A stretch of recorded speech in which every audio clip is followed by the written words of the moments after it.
Herzlich willkommen zu Walter Stuber, der Mutmacher, im Gespräch. Herzlich willkommen zu Mutmacher im Gespräch. Und der Philipp Lockmann ist heute mein Gast. Lieber Philipp, stell dich mal persönlich vor. Ja, ich bin der Philipp Logemann, bin mittlerweile Gerüstbauermeister seit ein paar Jahren, bin aber ursprünglich mal ganz wild in den Gerüstbau gekommen, so über Arbeitnehmer, also hier diese Sonderregelungszulassung und so weiter, über Anerkennung und ursprünglich mal Maurer. War viele Jahre selbstständig im klassischen Gerüstbau, jetzt mittlerweile ausschließlich in der Planung von Sonderkonstruktion. Ja, privat, 2 Kinder. Ansonsten lebe in Norddeutschland. Ja, zwischen Bremen, Hamburg, Bremerhaven, genau in der Mitte. Ja. Wie bist du jetzt über den Maurerberuf zum Gerüstbau gekommen? Ja, ich habe ursprünglich nach der Schule Maurer gelernt, habe dann nach der Maurerausbildung noch die Fachoberschule Technik gemacht. Habe dann in der Zeit angefangen, also in der Ausbildung schon zum Maurer, nebenbei samstags Gerüst zu bauen. Also habe Gerüst gekauft und dann gebaut mit sehr viel Unterstützung von der Familie. Zu meiner Zeit als in der Fachoberschule Technik hatte ich 2 Angestellte in Vollzeit. Ja, so dass ich dann zum Ende der Schule dann auch schon so direkt in die Selbstständigkeit dann gegangen bin. Und haben das dann über eine Anerkennung gemacht, haben seinerzeit dann bei einem Gerüstbauermeister dann eine Prüfung abgelegt, um dann über diese Sonderausnahme reinzukommen. Würde ich ganz klar heute keinem empfehlen, muss ich echt sagen. Also, auch wenn man sich immer Mühe gegeben hat, die ersten Konstruktionen, man hat das Wissen einfach nicht. Und habe dann irgendwann, eigentlich war nie mein Plan, Gerüstbauermeister zu werden, überhaupt in den Gerüstbau zu gehen, war schon gar nicht der Plan vorher. Und irgendwann kam mal eine Werbung reingeflossen, dass man den Gerüstbauermeister modular machen kann, also immer blockweise. Und dann habe ich gedacht, das könnte ich mit meinem Tagesablauf vom Verein, also irgendwie zu vereinbaren, dass ich dann irgendwie unter der Woche weg bin, dann am Wochenende das nachhole und die darauffolgende Woche oder so.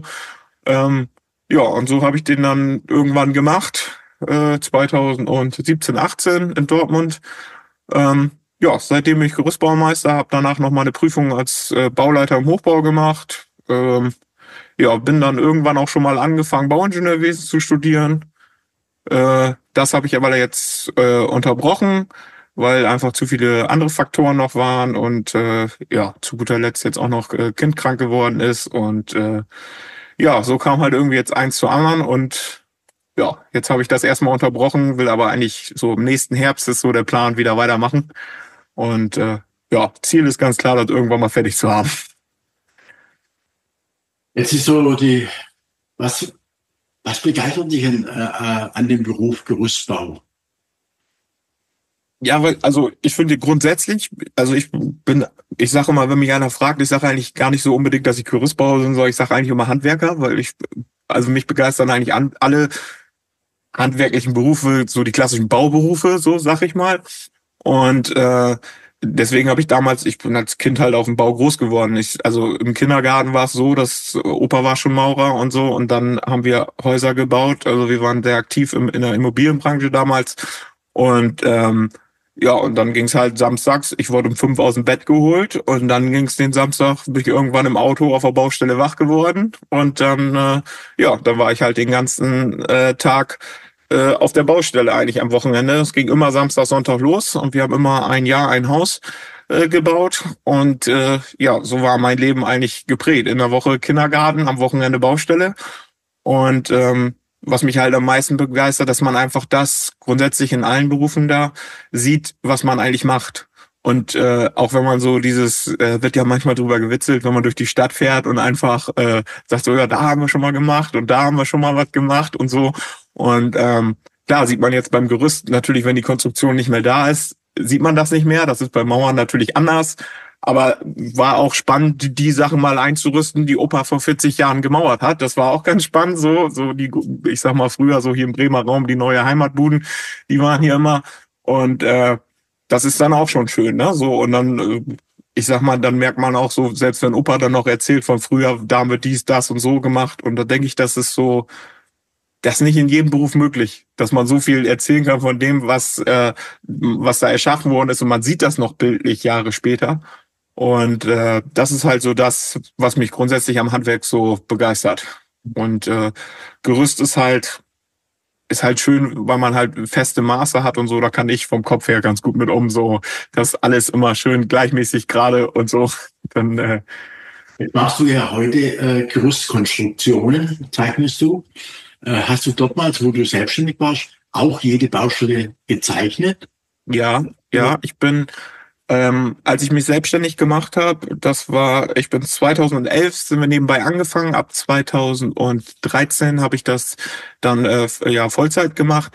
Und für mich war das dann so, irgendwann war der Punkt, das war so 2015 sowas, waren wir dann so weit, dass ich das nicht mehr schaffen konnte. Also ich habe jede Baustelle per Hand gezeichnet, auf ganz klassisch, auf A3-Papier mit einem auf dem Zeichenbrett, so wie man das halt, wie ich das in meiner Ausbildung als Maurer dann quasi gelernt habe, habe dann meine Zeichnung, meine eigene Art zu Zeichnen gekriegt, also das nie gelernt.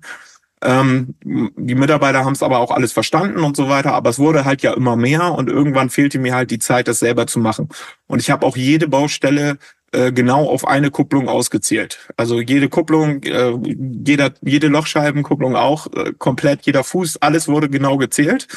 Und das habe ich immer alles händisch gemacht. Und als wir dann irgendwann eine Größenordnung erreicht haben, dass wir gesagt haben, wir brauchen jemanden, der mich da unterstützt, ich kann das nicht mehr alleine, oder wenn man auch mal ausfällt, das ist ja auch immer das große Risiko dann, da war so der Punkt, ja, was machen wir jetzt? Und da war es für mich unvorstellbar, jemanden anzustellen, der das mit der Hand macht. Das war für mich so ein völlig fremder Weg. Heutzutage weiß ich, in anderen Gerüstbaubetrieben, das ist normal, dass der Bauleiter da die Zeichnung mit der Hand macht, mit einem Bleistift und auf Karopapier womöglich noch. Das war für mich unvorstellbar. Für mich war klar, wenn das ein anderer zeichnet, spätestens dann muss ich auf CAD umstellen. Und so habe ich dann damals schon umgestellt, habe dann zuerst CP Pro angefragt, weil mir das vom Programm her sehr gut gefiel, mit dem gerade so Nachkalkulation, Stückliste, Lagerwirtschaft und so, weil ich über diese Lagerwirtschaftsprogramme dann halt auch kommen wollte und so. Mir gefiel diese ganze Kombination, die damals so weit war, schon sehr gut. Hatte aber ein Problem. Ich bin damals nur mit Modulgerüst angefangen, weil ich gesagt habe, ich möchte keine Rahmen. Ich möchte flexibel bleiben, auch wenn es bei irgendeiner Strecke, die nur geradeaus ist, vielleicht mal etwas aufwendiger ist. Dem muss man hinzustimmen. Aber insgesamt, wir waren viel im Einfamilienhausbau, da hatte man viele kleine Ecken und so weiter. Da war das so schön mit dem Modulgerüst. Und dementsprechend brauchte ich das Modulgerüst an der Fassade. Jetzt war mein großer Ansatz damals, dass ich den Automatismus natürlich sehr, sehr nutze, diese KI, die damals schon quasi da hinterlegt war. Und da war mein Problem dann, dass CP Pro mir damals nicht zusagen konnte, dass sie innerhalb von 2 Monaten oder sowas das Modulgerüst, den Automatismus für die Fassade freischalten, beziehungsweise dass sie das so weit entwickelt haben. Die hatten das nur in Rahmengerüst. Und da war für mich, ja, dann ist das raus. Dann ging ja für mich gar nicht. Und dann bin ich bei Skefmax gelandet. Und dann haben wir da auch mit angefangen und haben dann auch mit Skefmax zusammen das Ganze dann irgendwie weiterentwickelt. Alles, was da so drin war, die haben mich auch damals eingeladen. Also ich war auch in Neustadt an der Weinstraße. Und wir haben dann zusammen mit ein paar anderen Firmen, die da sehr viel mitgearbeitet haben wir das weiterentwickelt, haben so aus dem Alltag quasi gesagt, so hier und da haben wir noch Probleme. Und so ist das immer weitergekommen und da muss ich sagen, irgendwann, lange habe ich das dann so gemacht, dass wir diesen Automatismus genutzt haben und dann aber viel nachgearbeitet haben. Weil ich bin zum Beispiel jemand, ich sage grundsätzlich, also ich sag mal 95% der Bauten kann man machen ohne Überwurf. Und das ist sowas, wo ich zum Beispiel ganz streng drauf achte, so damals auch, wir haben in Höchstzeiten 3 technische Zeichner gehabt in der Zeichnungsabteilung und die wussten genau, es wird nur im äußersten Notfall rübergeschmissen und ich sag mal, im Einfamilienhaus braucht man das eigentlich schon fast gar nicht, dass man irgendwo was über... Im Sonderkonstruktionenbereich kommt man natürlich irgendwo an die Grenzen. Gut, wir hatten natürlich auch alles so 45 Grad Platten und so weiter, natürlich alles gehabt, damit man das so ausbilden kann. Das wussten die Zeichner auch. Ja, und so bin ich halt auf das CAD-Zeichnen gekommen und heutzutage muss ich sagen, nutze ich den Automatismus, den SCAFMAX hinterlegt hat, gar nicht mehr. Alles nur noch, weil es einfach, ich stelle mir die Konstruktion im Kopf vorher vor, wie ich sie haben will und setze dann einfach jedes Teil gleich dahin, wo es hin muss. Und mittlerweile ist man so fit, um auch, ich sag mal, Schnellfunktionen zu nutzen. Ich habe eine Tastatur, wo ich Schnellfunktionen drauf hinterlegt habe, um entsprechend schnell dann zu arbeiten. Und dann macht man eine Lage einmal vernünftig und dann sagt man 20 Mal hoch, dann hat man das 20 Mal. Dafür brauche ich keinen Automatismus. Und da muss ich sagen, das hat sich sehr etabliert, so zu arbeiten. Gerade jetzt auch im Sonderkonstruktionsbereich. Wir arbeiten schon mit CB Pro insgesamt seit 1998 zusammen, haben dann auch im AutoCAD eine große Entwicklung gemacht, aber wir sind schon jetzt ein paar Jahre dabei, in AutoCAD zu arbeiten. Ja, geht wesentlich einfacher. Wir haben nur noch einen Projektleiter, der es nicht kann, AutoCAD, aber der wird auch jetzt eingearbeitet in AutoCAD. Und bei uns geht ohne eine Zeichnung schon seit vielen Jahren. Also bei uns hat es immer Handzeichnungen gegeben. Jede Baustelle wird ausgezählt bis zum letzten Detail. Wir haben jetzt Stoccato-App für die Lagerhaltung eingeführt letztes Jahr. Bei uns wird jedes Gerüstteil, was rauskommt und reinkommt, gezählt. Also rauskommen haben wir früher immer gezählt, was reingekommen ist nicht. Das machen wir jetzt seit neuestem, das Zählen rein, um ganz genaue Lagerbestände zu haben, wissen, was auf den einzelnen Außenlagerplätzen liegt. Und wir sind da ganz erfolgreich unterwegs. Also ich muss immer wieder sagen, wir können das gar nicht vorstellen, einfach auf einen LKW was draufzuladen und loszufahren, das gibt's nicht. Und alle unsere Konstruktionen, die zum Statiker gehen, sind alle vorher gezeichnet. Also wird alles ordentlich gezeichnet. Und ich bin da echt ein Fan davon, das in der Arbeitsvorbereitung so detailliert zu machen, wie es nur geht. Richtig weit rein, richtig. Und da soll normalerweise nichts übrig bleiben. Ja, das haben wir schon früh mit der Hand. Also da haben wir immer drauf geachtet, dass schon nichts übrig bleibt, dass die immer leer sind, die Autos, dass da wirklich ganz genau geladen wird. Ja, genau. Und ich denke einfach, das ist auch der richtige Weg. Da gibt's ja auch geteilte Meinung drüber, ne? Also andere sagen, ja, weißt du ja nicht, vor Ort ist dann vielleicht auch nochmal irgendwie wieder anders oder so. Ja, aber ich sag mal, wenn es vor Ort dann anders ist, dann ist es abweichend zum Angebot, als du es ursprünglich mal gemacht hast. Und dann ist es halt Sache des Kunden, ne? Dafür muss ich nicht puffern und kann ganze Tage mehr aufladen und wieder abladen und so weiter. Das sind ja auch alles Stunden, die irgendwie dann anfallen, die einem keiner bezahlt, ne? Ja, also wir haben jetzt mit den Drohnen gescannt, wir haben teilweise extern scannen lassen, wir haben uns aber jetzt nochmal einen eigenen Scanner gekauft, um noch mehr detaillierter zu arbeiten. Wir haben uns in BIM eingearbeitet, wir haben uns in die Brille eingearbeitet und ich glaube, da ist bei den Kunden sind die Türen aufgegangen, wo wir gesagt haben, hey, komm, du kannst bei uns durchs Gerüst gehen in der Brille. Da ist jetzt momentan richtig viel möglich und wir können dem Kunden eine Brille zuschicken. Dann sagt man, hey, brauchst gar keine, schick da eine zu. Du kannst mal da drauf schauen. Zusammen mit uns kannst du drauf schauen. Wir können dann noch weiter konstruieren in dem Projekt, in der Vorkonstruktion. Und wenn man sich damit beschäftigt im Sondergerüstbau, kann man auch ein gutes Geld verdienen. Das geht nicht immer ums Geld. Das ist meine Erfahrung. Wir kriegen in der Regel, wenn wir nicht 50% teurer sind wie unsere Mitbewerber, kriegen wir trotzdem einen Auftrag. Also bei 50%, und wir wissen das auch, wenn wir jedes verlorene Angebot wird bei uns von extern am gleichen Tag oder einen Tag später nachtelefoniert, warum wir das verloren haben. Ja, also das ist... ich sag mal, dass man da ein gewisses Vertrauen gegenüber dem Kunden dann schaffen muss vorher im Angebotsverfahren gerade.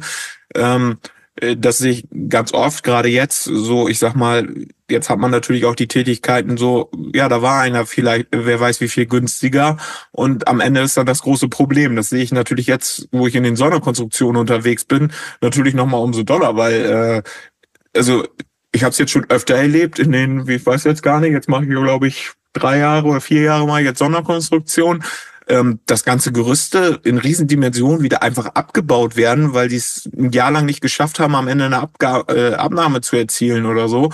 Und dann kommt ein anderer Gerüstbauer und dann und der geht halt mit einer entsprechenden Vorplanung da rein. Klar ist das eine aufwendige Planung am Anfang, aber das ist im Prinzip nachher dann, wenn die Baustelle dann läuft, wenn man eine vernünftige Vorplanung hat, dann spart man auch auf der Baustelle wieder, ne? Und das denke ich, das Vertrauen ist erstmal das Wichtigste, weil wenn diese Firmen, die einfach pauschal irgendwie drauf bieten und am Ende das dann über Nachträge generieren wollen, da ist keiner glücklich drüber. Also bei uns ist null Nachtragsmanagement, außer der Kunde will was Besonderes haben, im Nachgang, dann muss er bezahlen, aber ansonsten versuchen wir haben nicht viele Nachträge mehr. Das ist nicht unser Ansinnen. Ja, also ich habe das zu meiner Gerüstbauerzeit auch sehr, sehr wenig gehabt, dass wir irgendwo mal was ändern mussten oder so. Also das war im Verhältnis wenig. Das war meistens eher so, dass dann irgendwelche Informationen fehlten oder sowas. Das ist so der Klassiker eher. Wenn du jetzt aber 3 Zeichner gehabt hast, hast du noch eine ganz gewisse Größe erreicht. Was hat dazu geführt, dass du gesagt hast, okay, ich höre damit auf? Was hast du dann daraus gemacht? Ja, also es ist, also von der Größenordnung war es so, dass wir 48 Mitarbeiter hatten. Das war dann 2018. Waren wir an dem Stand. Also, ja, so im Schnitt so 45 Mitarbeiter. Der Höchstpunkt waren wir bei 48. Ja, und eine Sparte davon war halt, wir waren mit Gerüst an 3 Standorten und eine Sparte war aber Logistik. Und ich habe immer den Ansinn gehabt, habe gesagt, so, wir haben jetzt eine sehr gute Bauwirtschaft.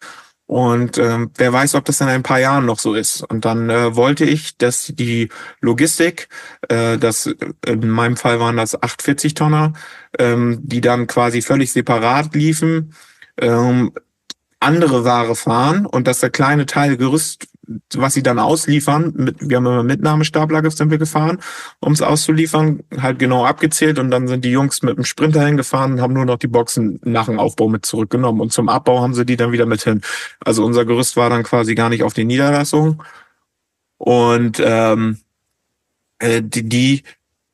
war so, dass die Logistik quasi, ja, die ist halt für große Supermarktketten oder so gefahren oder irgendwelche Bauunternehmen, die Steine geliefert haben oder so. Also alles kunterbunt, was man sich so denken kann, was halt auf dem LKW gefahren wird. So alles, was unter eine Plane passt sozusagen. Und der Bereich war von Anfang an, muss ich sagen, schwierig zu führen. Also das ist eine schwierige Branche, weil erstmal ist die Marge nicht groß, ist sehr zulasten der Mitarbeiter. Also ich sag mal, Gerüstbau ist auch hart, also ist ja ein harter Job und man hat dann auch immer so hier und da mal, wo der Tag dann mal länger wird, so, und wo man dann sagt, so, ja komm, dann fängst morgen eine Stunde später an oder sowas, ne? Aber nicht, dass wir nochmal dahin fahren müssen, dann macht die Baustelle eben fertig, macht den morgen eine Stunde später oder keine Ahnung, zum Wochenende lief gut, die Stunden sind aber voll, komm, dann bleibt der Freitag schon zu Hause oder weiß nicht, aber man hat Spielraum so ein bisschen, sag ich, das wollte ich damit sagen.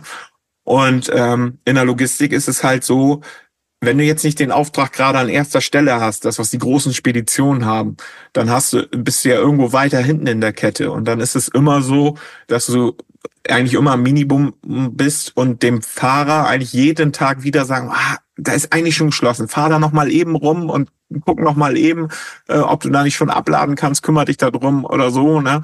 Und man hat das ist nicht so, dass man dem dann sagt, so, ja gut, so, dann hast du abgeladen, gut, dann kannst du morgen ein bisschen entspannter machen. Nein, der Druck ist nächsten Tag genauso.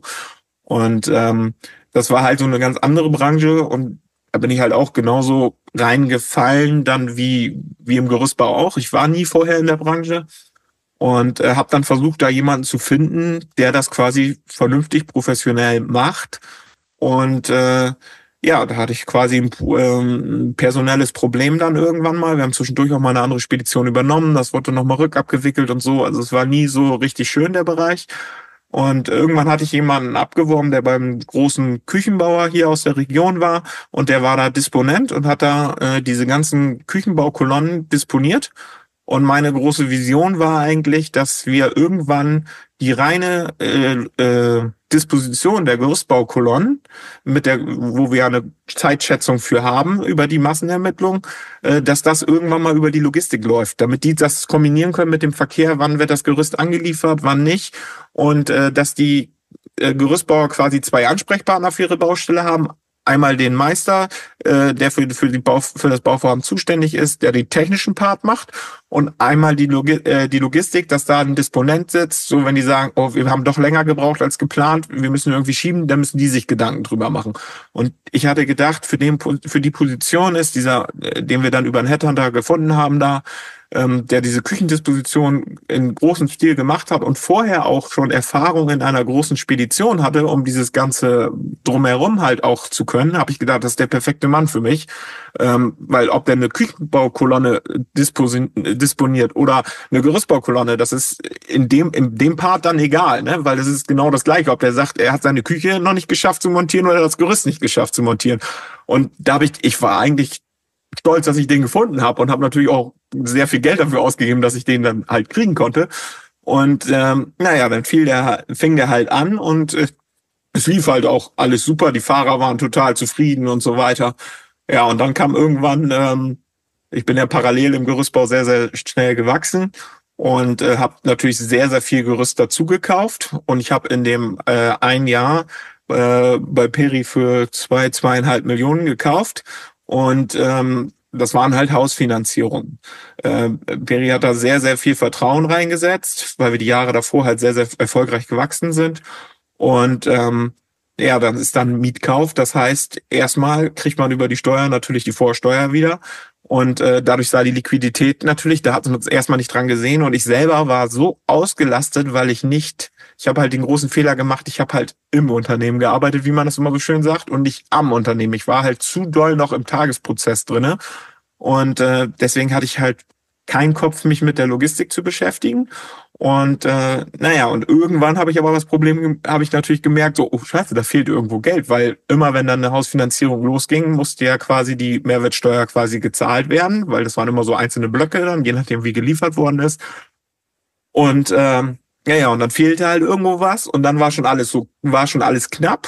Ja, und dann habe ich das Problem gekriegt, wir haben unsere Forderungen über Forderungsmanagement verkauft, damit sie einfach abgesichert sind. Ich habe gesagt, bei uns klappt das Forderungsmanagement nicht so gut, und in der Logistik macht man das so oder so, weil da hat man 90, 120 Tage und hat mit Leuten zu tun, die man nie sieht. Das ist ein Anruf, man kriegt den Auftrag, das sind irgendwie, keine Ahnung, 200, 300 Euro, das lohnt sich auch nicht danach zu gehen, deswegen verkauft man da die Forderung. Das ist üblich in der Branche. Und das habe ich dann im Gerüstbau auch gemacht, weil ich gesagt habe, so, dann ist die Rechnung gebucht, es kümmert sich jemand drum, das kostet mir zwar Geld, aber es wird vernünftig eingefordert, und die Leute, die zahlen auch ganz anders, wenn da auf einmal eine Bank schreibt, als wenn man selber eine Mahnung schreibt, ne? Und da war ich auch sehr zufrieden mit, aber die haben gesagt, oh, bei Logistik sieht das nicht gut aus, und daraufhin haben die mir den Vertrag gekündigt. Und dann ging das ganz schnell. Also innerhalb von 5 Monaten konnte ich quasi dann für die Firmen Insolvenz anmelden, und hatte das Problem, dass es halt Bürgschaften unter den GmbHs gab. Jeder Gerüstbaustandort hatte eine eigene GmbH, die Logistik auch. Aber es war ja noch alles jung und im Aufbau, und dann hat man natürlich über die Banken Bürgschaften hier und da, nochmal hier für den LKW-Hafen und so. Und und dann habe ich daraufhin gesagt, so, es ist eigentlich jetzt nur die Logistik, aber die wird ja die Forderung in der Insolvenzmasse dann haben an die Gerüstbaufirmen, also kann ich gleich für die vernünftige Abwicklung für alles dann anmelden, und da habe daraufhin dann für alles angemeldet. Damals war halt so, ist halt blöd gelaufen, ne? Also ich sag mal, das kann man jetzt auch nicht mehr schönreden, und das ist natürlich auch blöd, ich sag mal, gegenüber Lieferanten hat man im Gerüstbau ja nicht so viele, aber klar, man hat natürlich immer am Ende welche, die dann da überbleiben, ne? Das ist ja so. Also in Israel ist es so, oder in Amerika ist es ja so, du musst ja 3-mal pleite gehen, dann kriegst du erst das große Geld in die Hand. Ja, wir sind Ja, also ich sag mal so, ich kenne ja viele Leute, die das irgendwann mal hatten und so weiter, die sind da am Ende wirklich gut bei rausgegangen, so, weil die haben halt vorher den Laden noch mal richtig leer gezogen oder so.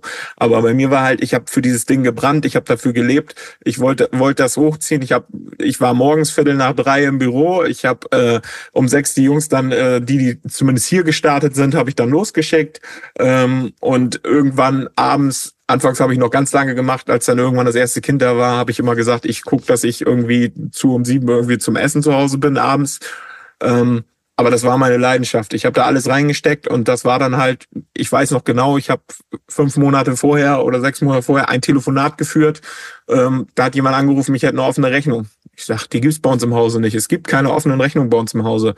Und war dann auch so, war irgendwie nicht gesehen oder was da und so.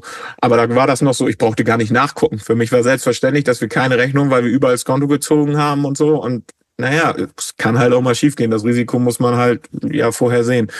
Heutzutage ist man da ein bisschen entspannter, aber damals war schon so, der Lebenstraum ist dann irgendwie weggegangen, ne? Das ist schon so. Die Situation, was du erzählst, die hatten wir ja auch. Wir hatten ja auch eine Logistikfirma, die haben wir dann auch kein Geld gemacht. Wir haben die dann mit der GmbH verschmolzen, ja.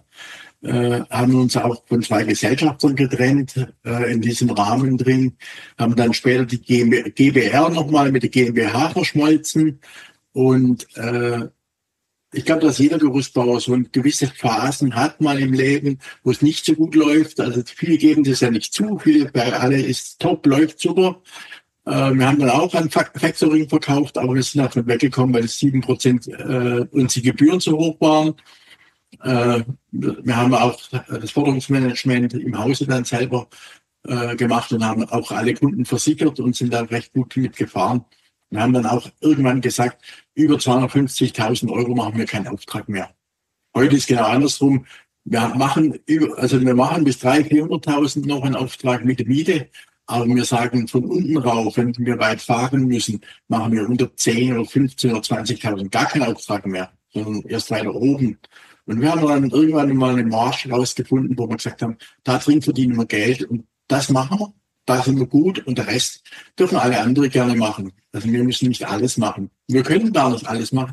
Wir haben dann Wachstumsstopp gemacht und haben von 50 Gerüstbauer sind wir runtergefahren auf 17, ja, und haben dann interne Prozesse verändert, haben uns weiter schulen lassen, in Verkaufen, in Kalkulieren, in Management, ja, in allen verschiedenen Bereichen haben wir uns intensiv weiterbilden lassen, aber nicht nur wir, sondern auch alle im Büro, alle Kolonnenführer, und haben dann den Umsatz um 30% hochgefahren und die Erträge mit hochgefahren. Und seitdem geht es uns gut. Klein, fein, elegant, ja, gut aufgestellt. Und das war für uns ganz wichtig. Und ich und Dirk arbeitet jetzt gar nicht mehr im Unternehmen. Und ich arbeite seit 10 Jahren schon nicht mehr im Unternehmen. Also ich arbeite nur noch in der Strategie. Ja, genau. Das ist quasi auch so ein bisschen mir zum Verhängnis geworden, dass ich dass ich keine Zeit hatte, mich mit anderen Sachen zu beschäftigen. Ich hatte allerdings den ersten Fehler quasi im Gerüstbau, habe ich gemerkt. Ich habe all die Jahre immer ein positives Ergebnis gefahren, auch gute Gewinne. Und dann, als ich mein Meisterschuljahr hatte, dieses Modular, das hörte sich so gut an. Das war halt für mich der Startschuss, um es zu machen. Aber am Ende waren wir quasi wie ein Vollzeitkurs. Wir sind irgendwie 2 Wochen vor dem Vollzeitkurs gestartet und waren aber auch sogar eine Woche vor denen fertig, weil dazwischen die Pause nochmal anders war. Und naja, auf jeden Fall habe ich viel Zeit dafür investiert und das war das erste Jahr, wo ich mal, ich weiß noch genau, 150.000 versenkt habe. Und da habe ich gemerkt, ich bin zu sehr in den Prozessen drinne. Ne? Also auch wenn man sich Mühe gibt, dann irgendwie von da aus noch abends möglichst viel zu regeln, Disposition noch hier und da und am Wochenende und so, aber man ist dann halt irgendwie nicht da. Und dann habe ich angefangen, unter mir quasi ich habe dann Meister gesucht und so, war dann auch schwierig, da was zu finden und hatte dann quasi für jeden Standort zumindest erstmal irgendwie einen Verantwortlichen. War natürlich dann irgendwie alles unterschiedlich gut. So Hauptsache, man hat erstmal eine Struktur und so habe ich dann natürlich im Gerüstbau auch wieder umgedreht, so dass wir wieder auf einem positiven Weg waren im nächsten Jahr dann und aber dann war halt an anderer Stelle war es dann irgendwie, ja, deswegen, also es ist wichtig, dass man das Unternehmen dann irgendwie von außen auch betrachtet, ne? So. Wir sind seit 3 Jahren ganz stark mit der KI unterwegs. Und das Einzige, wo wir dran arbeiten, zurzeit oder ganz massiv, was viele nicht auf dem Schirm haben, zukünftig wird, in 2, 3 Jahren gibt es Google nicht mehr. Ich glaube sogar in 3 bis 4 Jahren haben wir auch keine Tastatur mehr. Ja, der KI geht so rasant schnell, ja. Und heute ist wichtig, dass man von der KI sehr, sehr gut gefunden wird, ja. Also wenn du heute kannst du mit Google deinen Platz kaufen. Zukünftig kannst du das vielleicht auch mit KI kaufen, deinen Platz, ja, wo du stehst. Aber du musst ganz viel tun, wenn du heute nichts gemacht, wenn du die nächsten Jahre nichts machst in die Richtung, ja, wird dich die KI nicht mehr finden. Du bist gar nicht vorhanden für die KI. Und da musst du heute richtig Geld in die Hand nehmen, dass du gefunden wirst von deinen Kunden, von den richtigen Kunden gefunden werden über die KI. Und zum anderen, da arbeiten wir ganz dran und wir arbeiten auch, dass ganz viele Prozesse, wir haben im Büro ganz klar rausgegeben, alle Zeiten, die wir einsparen, es wird niemand entlassen. Wir arbeiten alles nur noch Richtung Kunden, in alle Richtungen, ganz massiv Richtung Kunden. Und wir haben dann eingeführt bei der Automatisierung am Hessennetz seit 2008 digital. Also wir haben die letzten 4 Jahre komplett alles auf digital noch umgestellt, alles was geht. Ja, wir haben schon lange kein Papier mehr. Und was wir aber eingeführt haben, wir haben dann zwei Haushaltstage eingeführt im Büro. Wir haben dann gesagt, okay, ihr könnt wählen zwischen weniger Stunden arbeiten oder Lohnerhöhung, ihr könnt wählen, ja. Also immer verschiedene Sachen eingeführt. Und die Projektleiter, wenn ich heute sehe, die kommen um 7 und sind nachmittags um 3 weg. Ja, wenn ich das Geld sehe, was die verdienen, wir haben einen Grundstock von Lohn und die sind alle erfolgsbeteiligt.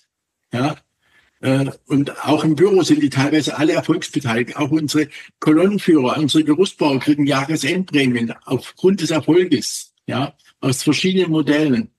Und wir merken, dass Führung was ganz Wichtiges ist. Und darin haben wir uns weiterbilden lassen. Ja, das ist immer so ein bisschen, ich habe das gesehen, dass ihr das ja irgendwann mal veröffentlicht, so was es da alles für Möglichkeiten gibt, was alles so für Bausteine sind, da um seinen Lohn quasi zu kreieren. Und ja, ich finde es immer halt, man macht sich da Gedanken drüber, wie man das macht. Ich habe es auch immer versucht, alles leistungsorientiert zu machen. Und ja, es ist manchmal schwierig, das denen zu vermitteln, dass das am Ende gut aufgeht und dass man gewisse Motivation daraus ziehen kann und so, dass man da wirklich auch richtig gutes Geld dann verdienen kann. Aber ich sag mal, neuen Mitarbeiter das zu vermitteln, ist immer schwierig. So mit den Bestandenen drüber zu sprechen, so wir machen mal hier und da eine Änderung oder so, dann kriegst du deine Lohnerhöhung. Das funktioniert schon eher, aber neuen Mitarbeiter zu sagen, ja, Hauptsache ich komme auf das und das die Stunde, erzählt er dir dann so. Das ist immer... Wir haben auf Tarife erhöht, ja, und dann haben wir dann den gelernten Gerüstbauern das Gleiche gegeben, wie die 10 Jahre da sind oder 20 Jahre Gerüstbauer. Die haben alle gleichen Tariflohn bekommen. Wir haben jetzt den Tariflohn in 2 Stufen nochmal erhöht, ja, also wir nochmal um 5% erhöht, aber da war das erste vorprogrammiert. Wir haben das mit denen offen besprochen, ja, haben gesagt, ja, du bist der Gelernte, du kriegst einen Tarif. Und der Ungelernte, der 20 Jahre da ist, der müsste Helferlohn bekommen oder Werkerlohn. Ja, das ist ja nicht unfair. Also heben wir euch alle in die Stufe Gerüstbauer rein. Die nächsten haben wir alle in die Stufe Montageleiter reingehoben und haben gesagt, ihr seid Montageleiter. Ihr habt keine mehrere Kolonnen wie ein Kolonnenführer. Habt ihr nicht. Ja, das finde ich sowieso immer ein bisschen schwierig, dieser Posten Kolonnenführer. Also ich sag mal, wenn man sich die Beschreibung durchliest, würde man in jedem anderen Beruf sagen, dass der Meister. So, das ist so, ich finde das ein bisschen schwierig. Also diese Stufen Monteur, Montageleiter, so finde ich super. Das ist eigentlich gut. Also der Montageleiter, da hast ja eigentlich, der soll ja gleichgestellt sein mit dem Gelernten. Aber von der Beschreibung her ist der ja eher so der eigentliche Kolonnenführer, sag ich mal. So, das passt ja auch noch nicht so ganz zusammen. Aber wir sind da auf einem guten Weg, sag ich mal. Das passt schon ganz gut. Aber dieser Kolonnenführer, der passt halt einfach nicht. Das ist ja der Bauleiter, der mehrere Kolonnen disponiert. Ja, da sitzt ein Meister. Das ist so, was soll der Meister? Das ist ja sonst nur noch der Selbstständige, der über ist. Das ist ja, das ist irgendwie, passt das nicht so ganz. Aber wir entwickeln uns da ja in die richtige Richtung.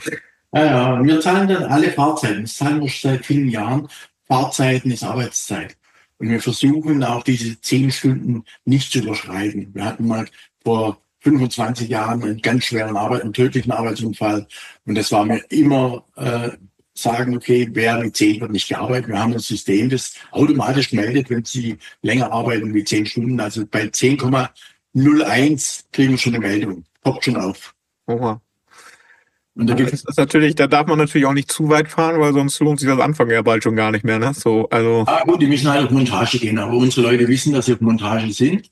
Wir haben auch Baustellen, die vielleicht nur 50 Kilometer weg sind, die würden eine Montagebaustelle draus gemacht. Okay. Das ist ja schon einzigartiger, sag ich mal. Das macht ja nicht grundsätzlich jeder. Durch die jahrelange Ausbildung und durch die systematische Ausbildung, erstens haben wir keine Probleme auszubilden zu bekommen. Wir haben dieses Jahr 7 eingestellt, also einen im Büro, einen in der Logistik und 5 Gerüstbauer. Wir haben 3 ausgelernt, 3 übernommen. Wir haben jetzt aus der eigenen Reihe 2 Gerüstbauer, 2 Gerüstbaumeister. Einer hat schon einen gemacht, der hat bei uns gelernt. Der zweite ist gerade in der Schule, macht den Gerüstbaumeister. Die bleiben alle beide da. Und wir haben also wirklich 80% unserer Gerüstbauer sind ausgebildete Gerüstbauer. Das ist aber eine sehr gute Quote. Das ist, was ich immer so schwierig fand manchmal, man hat Leute, die kommen von einem anderen Gerüstbauer, wo die, ich sag mal, nie irgendwie groß gefördert worden sind, was Weiterbildung angeht, die aber mit einem sehr starken Willen kommen und weitermachen wollen. Und da finde ich es immer so ein bisschen, ich sag mal, man muss ja auch irgendwie 2 Jahre arbeiten, damit man die Monteursgeschichte machen kann. Und die sind ja dann vorher, keine Ahnung, Subunternehmer irgendwie angemeldet oder so, ne? Und dann haben die diese Jahre natürlich nicht voll. Da fehlt immer so ein bisschen eine vernünftige Ausbildung, wenn einer willens ist, dass man dem einfach so eine Grundausbildung in irgendwas geben kann, weil man will dem was geben, aber der ist für nichts zugelassen. Das ist halt so dann schwierig. Dann kann man den maximal auf befähigte Personen für Gerüstbau und Nutzung dann irgendwie schicken. Da habe ich einige zum Beispiel damals hingeschickt. Dann bildet man den noch ein bisschen fort im Führerschein und so und gibt den halt ein bisschen Aufgaben, damit er Verantwortung bekommt. Aber das ist dann halt schwierig, den dann auch so, weil meistens ja gerade am Anfang doch der Wille groß, was zu machen. Ja, so, wenn die das dann erstmal ein paar Jahre machen und der Lohn so oder so steigt über die Jahre, gerade so, wenn die nach 10 Jahren trotzdem das Gleiche bekommen, dann ist ja viel so ein bisschen immer der Anreiz dann auch Fortbildung, ne?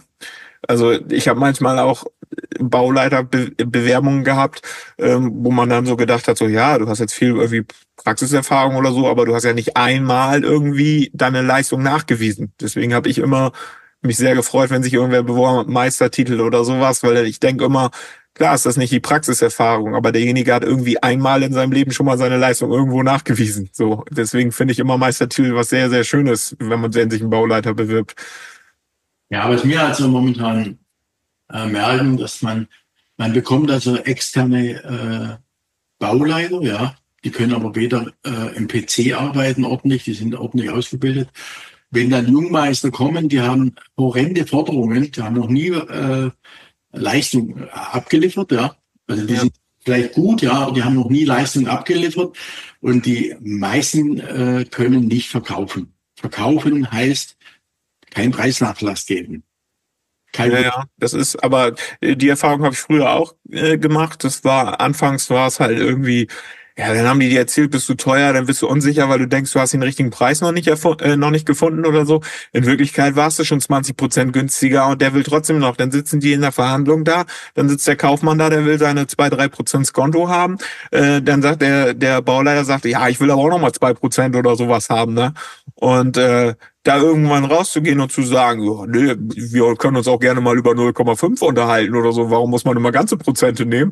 Das ist dann schon, da muss man erstmal hinkommen, so sag ich mal, die Selbstsicherheit aufweisen. Ein Stück weitergehen, also wir haben jetzt intensiv Schulungen gehabt, man kann ein Stück weitergehen und sagen, okay, ich gehe ein Stück runter, aber ich rechne jetzt den Radlader raus, ich rechne jetzt den Transport raus, das machst alles du für mich.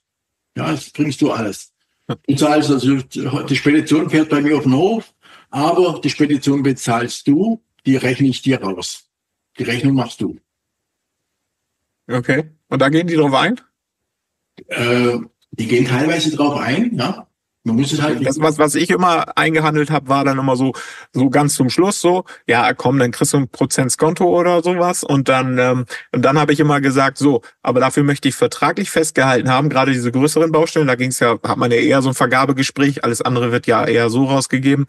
Hab dann gesagt, ich möchte es vertraglich geregelt haben, an den Tagen, wo wir Aufbautage haben, dass wir den Kran nutzen dürfen und dass wir, und das Wichtigste ist ja immer das, dass man den dann auch vorrangig nutzen darf an den Tagen. Weil sonst, wenn du hinten dran stehst und ewig wartest, dann kannst du auch mit der Hand hochstecken, weil dann bringt der ganze Aufwand ja mit dem Kran ja gar nichts. Und das habe ich dann immer so, ja, wenn du schon Prozent haben willst, dann aber Kran und mit vorrangiger Nutzung an unserem Aufbautag. Wenn wir dann von uns aus sagen, wir können an dem geplanten Tag nicht, bauen einen Tag später erst auf oder so, dann müssen wir auf den Kran warten, weil dann ist es unser Problem. Das habe ich immer so zu denen gesagt. Aber wenn unser Aufbautag ist, dann Vorrang. Und da sind die dann gerne mal erstmal drauf eingegangen, weil sie dann natürlich gesagt haben, ja, wird schon laufen oder so. Aber das muss man dann natürlich dann nochmal richtig wieder vorboxen, weil man dann sagt, so, ja, ansonsten müssen wir das berechnen. Das Sozial ist nichts. Und dann funktioniert das aber eigentlich auch immer. Ja, also ich glaube, dass der Branche gut tun würde, wenn sie sich mehr mit Verkaufen beschäftigen würden, richtig verkaufen. Wir haben da richtig gute Partner da gehabt, die uns Bauleiter richtig gut geschult haben im Verkaufen, wie man professionell verkauft, weil die meisten können nicht verkaufen. Ja, die verkaufen über den Preis. Habe ich früher auch gemacht. Tiefe Preise, runtergegangen.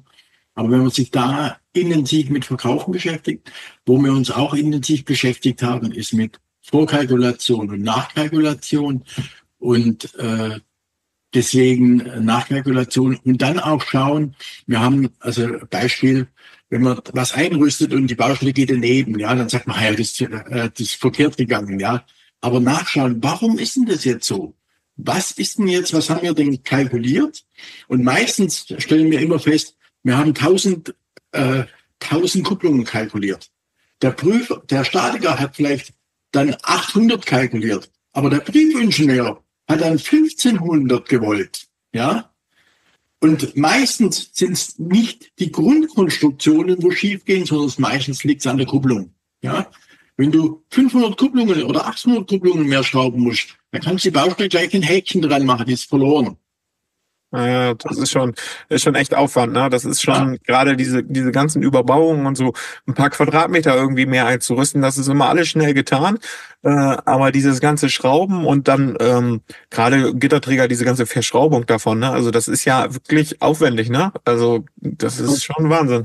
Und da muss ich auch immer wieder sagen, das sage ich auch wieder, komm, baut einen Stahlträger ein. Das geht wesentlich schneller. Und dann einfach mal auch unterwegs zu sagen, hey, das klappt so nicht. Ja, das haben wir beim Prüfer, aber das Zeitfenster ist ja immer so knapp. Ja, das kommt die Vergabe, dann sollst du die Statik in 3 Tagen haben. Da hast du vorher schon reingeschnitten, die braucht 8 Wochen. Ja, dann geht's noch zum Prüfer, das sind 12 Wochen. Ja, und die denken, ja, in 4 Tagen ist es da. Und da sagen wir immer, nee, wir haben das nicht vereinbart, wir haben das auch euch nicht versprochen.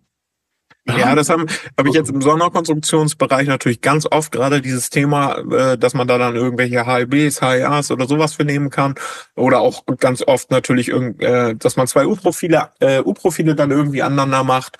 Und da hat man natürlich super Lösungen für und die kann man natürlich auch wiederverwenden oder so. Aber es gibt halt viele Gerüstbaufirmen, die nehmen dann diese Sonderkonstruktion an, wollen dann aber natürlich keine Stahlträger kaufen, lieber Gitterträger. Und da muss ich sagen, da macht man ganz oft Konstruktionen, wo man sagt, so, das ist schon, also ich sag mal, den Stahlträger hättest du bei der einen Konstruktion schon, ne? So, und ich sag mal, mit Stahlträgern ist das wirklich schön einfach, das einfach aufzusetzen. Und für den Prüfer ist es auch einfacher, weil ich sag mal, so ein Stahlträger nachzuweisen ist ja auch alles einfacher. Wenn der nicht aus dem Gerüstbau kommt, ist das ja sowieso immer so eine Sache. Ja, ist ja sowieso auch schwierig, da Planer für zu finden. Ne? Ich sag mal, wenn man Stahlträger hat, ist es ja auch einfacher zu planen. Ne? Immer die Frage, was würdest du heute, wenn heute einer sagt, ich möchte einen Gerüstbaubetrieb gründen, was würdest du dem empfehlen? So 3 Tipps? Ja, also auf jeden Fall würde ich das, was ich eingangs gesagt hatte, dem empfehlen, mach vorher deinen Meister. Also, weil irgendwie, dass man sich überhaupt mit Regelwerk und allem mal beschäftigt hat und wo steht man überhaupt überall in der Haftung auch und so weiter. So eine gewisse Grundbildung, weil den Weg, den ich am Anfang gegangen bin, wenn ich mir heute Bilder angucke von damals, was man so als erstes gebaut hat, würde ich sagen, ich mache mir jetzt nicht nachträglich für irgendwas Vorwürfe oder sowas, weil ich habe es damals mit gutem Gewissen gebaut und habe mir auch immer versucht, viel Mühe zu geben. Da gibt's auch draußen viel wildere Konstruktionen, aber es gibt halt Sachen so, wo ich sage, wäre die volle Last gekommen, für das Ding freigegeben war, ja, dann hätte es auch vielleicht schlecht ausgehen können. Deswegen ganz klar Meister machen vorher, dann ganz klar sich Gedanken drüber machen, wo will ich hin? Viele haben ja immer die Illusion sozusagen, so ich mache mich selbstständig und irgendwann mache ich dann nur noch Aufmaße und dann mache ich ein bisschen ruhiger, weil Gerüstbau 45 Jahre zu machen, ist ja auch immer schwierig, schafft ja auch nicht jeder Körper dann und je nachdem, wie man arbeitet. Und wenn man da komplett raus will, dass man dann irgendwann sagt, so ich habe das Ziel dann auch irgendwie mal nicht mehr so körperlich zu arbeiten, dann heißt das ja aber auch eine gewisse Größenordnung. Und die gewisse Größenordnung beinhaltet dann ja auch eine gewisse Refinanzierung. Und da ist es, ich sag mal, da ist es ja nicht mit 1 Million getan oder so. Und da muss man sich im Klaren drüber sein, dass man da natürlich eine Finanzierungssumme hat, über die man sich dann vorher Gedanken machen muss, weil man sonst irgendwann auf halber Strecke sagt, so, ja, was mache ich denn jetzt? Und dann bleibt man da stecken und dann kommt man damit nicht raus. Das ist ja, ich sag mal, es gibt ja ganz, ganz viele Gerüstbaubetriebe, die irgendwie bei 20, 25.000 Quadratmeter sind die und ja, die arbeiten halt bis zum Ende dann auch irgendwie mit und suchen dann irgendwann Nachfolger, weil der Betrieb auch nicht groß genug ist, um ihn, ich sag mal, an einem großen Betrieb zu geben, weil eine Struktur da ist, weil, ich sag mal, ein Bauleiter und so weiter da ist. Dann versucht man irgendwie Nachfolger zu finden. Das ist dann ja auch schwieriger. Deswegen ganz klar Gedanken drüber machen, dass man die Summe auch refinanzieren kann. Nicht nur über die Zahlen vom Unternehmen, sondern dass vielleicht auch irgendwo familiär oder sowas irgendwo was da ist. Und ich würde, das ist so eine ganz schräge Ansicht, die teilt nicht jeder, aber ich persönlich würde jedem empfehlen, kauf nur Modulgerüst und keine Rahmen. Ich finde, das erzähle ich schon seit Jahren, ich habe von Anfang an nur Modul, ich habe in meinem Leben nie einen Standardrahmen gekauft.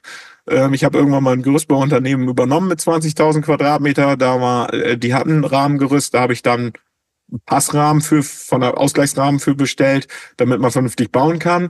Aber ansonsten einen 2 Meter hohen Rahmen habe ich nie in meinem Leben bestellt und das wird auch so bleiben, weil ich überzeugter Modulbauer bin und bin auch der Meinung, man ist nicht so viel langsamer in den meisten Baustellen, weil man immer irgendwo irgendwelche Vor- und Rücksprünge hat, so dass ich jedem empfehlen würde Modul und sowieso auch nur die eine Variante, würde da auch gerade diese Sache jetzt mit dem vorlaufenden Geländer, das funktioniert mit Modul auf gerader Fläche natürlich super, wenn man dann den Riegel nimmt und nicht jetzt diese Zwischenlösung. Also ich halte persönlich gar nichts von diesen aufgelösten Stielvarianten.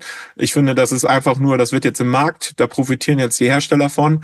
Die haben sich eine Lösung überlegt, ist ja auch völlig okay, aber ich glaube nicht, dass das die langfristige Lösung ist. Wir werden irgendwann zum Modul kommen. Und genauso würde ich beim Material empfehlen, ein metrisches Maß zu nehmen. Da sind viele immer hin und her, aber ich begründe das immer damit, weil ich durch gelernter Maurer weiß man, wenn ein Architekt vernünftig plant, dann macht man das von Ursprung her in Achtelmeter. Das heißt, ein Gebäude ist immer Achtelmeter, das heißt, wir haben immer irgendwo 25, 12,5, also die 12,5 sind ja dann die Achtelmeter. Deswegen ist ein Stein ja auch 11,5 breit, weil 11,5 plus Fuge und der plant ja auch so. Und deswegen sage ich ganz klar metrisches System und im Modul auch möglichst eine metrische Breite. Ich habe damals den Fehler gemacht, habe 1,10 Meter gekauft, habe ich immer bereut und ich habe auch die SL-Auflage genommen, würde ich im Nachhinein auch nicht wieder machen. Ich würde immer Rundauflage, weil man immer das Ziel haben sollte, möglichst wenig Teile, um möglichst wenig Kapital auf dem Platz gebunden zu haben. Wenig Teile heißt dann aber zum Beispiel auch, ich würde niemandem empfehlen, weil ich auch davon ausgehe, dass das irgendwann mal gekippt wird. Das wird noch ein paar Jahre dauern, aber ich würde zum Beispiel niemals eine Podesttreppe kaufen. Ich habe früher auch Podesttreppen gekauft, aber aktuell nach jetzigen Entwicklungsstand würde ich den Mehraufwand jetzt in Kauf nehmen, würde 70 oder Meter breite Treppe mit normalen Treppenwangen bauen. Dann hat man ein vernünftiges Treppenmaß, weil der Tag X wird kommen, wo wir ein normales Treppenmaß auch für die Treppe brauchen, weil es die Rettung, also ich sag mal eine Liegendrettung von so einer Podesttreppe ist ja schon recht schwierig, sag ich mal, darunter. Die ist dafür zugelassen, aber ich bin der Meinung, das wird irgendwann mal kippen. Deswegen empfehle ich niemanden, eine Podesttreppe zu kaufen. Das sage ich auch immer so den Meisterschülern. Wie gesagt, metrisches System. Ich denke, das System ist so der größte Faktor, den man sich entscheiden muss. Und ich war bei der Logistik immer sehr davon überzeugt zu sagen, nach der aktuellen Führerscheinlage 3,5 Tonnen Sprinter mit 3,5 Tonnen Anhänger. Das können die alle mit Anhängerführerschein fahren. Und alles andere, Sattelzug, 40 Tonnen. Wenn da ein Stapler dran ist, kann man auch eine Straße vorher stehen bleiben. Da, wo ich mit einem kleinen 7,5 Tonner hinkomme, komme ich mit dem Stapler erst recht hin. Und das ist, denke ich, Logistik ist das Größte im Gerüstbau. Deswegen, das sind so die Punkte eigentlich, wo ich so jedem das empfehlen würde. Also, da bin ich nicht ganz dabei, aber manche Sachen ja. Also ich weiß. Wir haben große Mengen Fassadengerüst verkauft, weil wir uns auf Modul spezialisiert haben. Wir haben dann aber auch alle 4 Meter Stiele verkauft, bis auf ein paar Restmengen, die sind ein bisschen was da. Sind dann auf 2 Meter zurückgegangen und kleiner, sind auch von den 3 Meter Belägen, haben wir dann nichts mehr gekauft, haben nur noch kleinere Belege gekauft, weil ich gesagt habe, die Gerüstbauer müssen es leichter haben, ja, also wir brauchen ja die bis zu 60 oder 65 müssen die arbeiten, also wir müssen alles tun, dass wir mit 65 arbeiten, haben uns dann auch Technik für die Baustelle nicht gekauft, sondern wir bieten die Technik, die wo wir brauchen, dass wir immer die richtige Technik haben. Wir sind dann auch, wir fahren ganz viel mit Speditionen. Also bei uns ist es manchmal so, dass wir 5 LKWs auf dem Hof stehen haben und denkt jeder, wir haben keine Arbeit. Dabei haben die das per Spedition angeliefert bekommen und fahren mit Sprinter hinterher. Da muss ich sagen, darüber muss man nachdenken. Und wenn ich dann in Spedition fahren lasse, ohne Kran, und ich bestelle dann einen 80 Tonnen Autokran oder 60 Tonnen Autokran, dann kann ich normalerweise die ganzen LKW komplett in den Hinterhof geben. Soweit denkt gar keiner. Also ich kann mit 4, 5 Hub lade ich das Ding ab. Das ist relativ schnell, ja. Ich denke, es kommt nochmal aufs Projekt an, ob man dann halt einen Kran braucht oder nicht. Klassisch steckt man ja irgendwie immer alles hoch und dann deswegen sind wir sehr auf Stapler gegangen, weil man dann auch nicht so darauf angewiesen ist, dass man jetzt mit dem Sattelzug dann halt bis dahin kommt. Man bleibt dann halt Straße vorher stehen oder so und dann halt auf 4 Wege, so dass man quer fahren kann. Dann ist man auch nie breiter, irgendwie, keine Ahnung, 220 oder sowas waren die dann immer breit. Da kann man natürlich dann überall schön hin, ne? Ja, und wir mieten uns halt den Manitou oder was wir brauchen auf die Baustelle an und verfahren das dann auf der Baustelle. Wir kalkulieren das aber vorher rein. Also wir machen das ordentlich, kalkulieren das rein. Dann wissen wir haben die Technik auf der Baustelle und fahren die dann dorthin. Wir fahren auch mit unseren 18 Tonner Materialien. Das ist nicht, also so wie wir das brauchen, machen wir das. Wir haben uns gegen einen Kran entschieden. Viele Gerüstbauunternehmer sind da überzeugt davon. Für ihre Logistik ist das richtig. Und das ist das Spannende im Gerüstbau. Es hat fast keiner die gleiche Logistik. Jeder hat andere Ansätze, andere Ideen. Und jeder ist erfolgreich. Das ist im Gerüstbau so. Ja, jeder ist erfolgreich. Das ist aber am Schluss erfolgreich. Und das muss ich dazu sagen, ist erfolgreich, dass ich früh um 6 Uhr anfange und abends um 8 Uhr aus dem Büro gehe, jeden Samstag und Sonntag gehe. Und am Ende sage ich habe einen tollen Gewinn. Ist das erfolgreich? Was ist genug Geld? Ja, was will ich auf keinen Fall verlieren? Ja, die meisten Gerüstbauer, ich bin auch einmal geschieden. Die meisten in Führungsverantwortung im Gerüstbau sind mindestens einmal geschieden oder zweimal. Das kommt so. Das ist so. Also das kann ich nur so bestätigen. Das ist so. Ja, genau. Also bei mir war das ich habe immer die langen Tage gehabt und und dann habe ich nach der großen Insolvenz habe ich dann noch mit ein paar Mitarbeitern dann immer samstags noch Gerüst gebaut, habe so ein paar Leute auf 450 € Basis angestellt, damals war ich noch 450 und das hat dann auch Spaß gemacht, da ging es auch um den Spaßfaktor dann, ne, dass man da loskommt und habe dann unter der Woche angefangen, diese Projekte zu zeichnen. Irgendwann musste ich mich natürlich dann mal für eins entscheiden, weil wenn du Samstag nicht genug Leute hast, musst du Montag, Dienstag das nachholen, dann rücken die Projekte, ist halt immer das Problem. Aber ich habe dann seitdem ich da jetzt ja nur noch auf Projektzeichnen gegangen bin, habe ich dann auch immer mehr, das war auch der Plan dahinter, ich habe dann das letzte Gerüst dann verkauft, was ich dann noch hatte und habe dann gesagt, so ich will voll in die Planung gehen und Ich mache ja alles von zu Hause aus. Also ich habe ja komplett Homeoffice hier. Ich habe einen Schreibtisch zu Hause und Thema durch. Und ich bringe morgens entspannt die Kinder in Kindergarten und zur Schule, setze mich dann hier an den Computer und mittags kann ich dann Feierabend machen und die Kinder wieder abholen. Und das ist einfach was, wo ich sagen muss, das ist mehr wert als jede Stunde, die du dann noch irgendwie bezahlt bekommst. Und ich bin glücklich, dass das so ist, muss aber auch dazu sagen, wenn ich die Jahre davor auf Deutsch gesagt, mir nicht so den Arsch aufgerissen hätte, wäre ich jetzt, glaube ich, auch nicht in der glücklichen Lage, dass man mit weniger Stunden trotzdem am Ende des Monats sagen kann, so, ich kann Haus, Hof, alles davon bezahlen. Das ist natürlich dann schon eine Sache, die basiert natürlich auch darum, also auf dem, was man vorher gemacht hat. Und aber das ist jetzt viel wert und das macht halt das Arbeiten jetzt auch umso schöner. So. Und wenn ein Kind mal krank ist, ja, dann kümmert sich ja mal tagsüber darum und dann, wenn das Kind abends im Bett ist, dann setzt man sich nochmal 2 Stunden wieder ran. Man hat ja flexible Arbeitszeiten. Dann ist die Nacht halt ein bisschen kürzer, aber man konnte in der richtigen Zeit dann auch fürs Kind da sein. Und das ist halt ein Mehrwert, wo ich sage, so, das ist besser als das, was früher, das hat alles Spaß gemacht, das zu entwickeln und so weiter. Aber das tägliche Leben ist viel, viel schöner jetzt als vorher. Das muss ich wirklich so sagen. So, Philipp, ein Schlusswort von dir. Ja, weiß ich nicht, was soll man für ein Schlusswort sagen? Ja, also im Prinzip war das eigentlich ein schöner Schluss zu sagen, so was wir eben hatten, was man Neugründern oder so empfehlen würde. Ne? Also das finde ich eigentlich einen ganz guten Abschluss vom Thema her. Ansonsten finde ich, sollte man immer, egal wie viel Spaß man an seinem Job hat, aufpassen, dass man irgendwie eine Waage hält zwischen Privatleben und Job.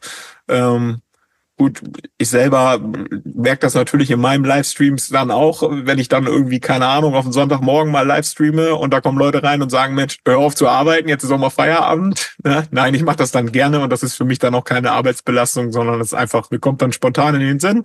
Ich mache noch ein Projekt fertig und dann, ja, dann ist das so. Also von daher, also die Spaß an ihrem Job haben, sollen das dann auch so ausleben. Genau.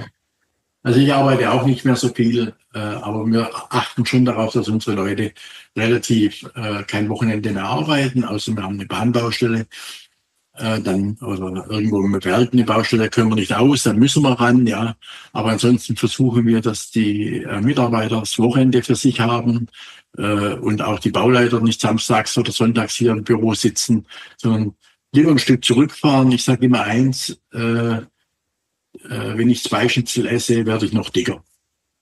Ja, genau. Aber das ist wirklich so ein Punkt. Damals, als ich so im Aufbau war und habe so für diesen Laden gelebt, für mich war das, wenn die Jungs dann abends irgendwann nach Hause gefahren sind und die nach, keine Ahnung, 12, 14 Stunden oder so, also unsere Jungs haben wirklich viele, viele Stunden gemacht, und ich dann quasi, die Baustelle ist nicht fertig geworden und sind nach Hause gefahren. Ich bin teilweise im Kreis gesprungen, weil ich da meine, warum macht man das jetzt nicht fertig? Müssen wir morgen wieder hin und so.